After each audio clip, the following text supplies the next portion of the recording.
Вие сте един от участниците в семинара. Какви са впечатленията ви от него? Минаха първите две лекции. Мога да кажа, че съм много приятно изненадана, нали, колкото така да звучи. Ходила съм така на доста семинари, благодарение и на работата си до сега, същевременно и с чуждестранни лектори. Харесва ми това, че така са успели да изберат, нали, най-интересното от българския пазар.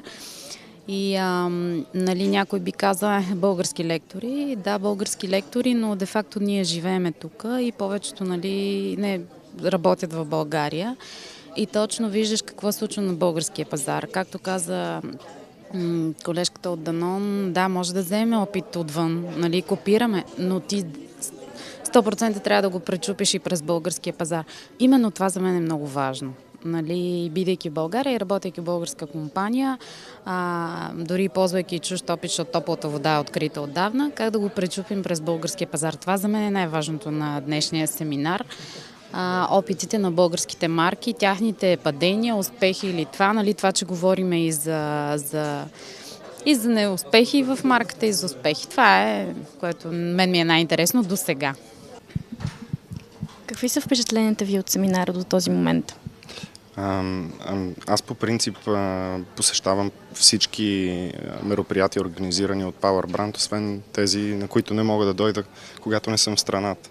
Но конкретно за този семинар съм изключително доволен до момента, макар че са минали само 2 презентации на този етап.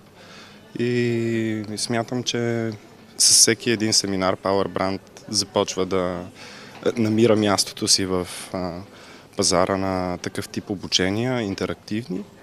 И аз лично съм много доволен. Бих препоръчал на всички хора, които искат да инвестират в себе си, в гледните си точки, как възприемат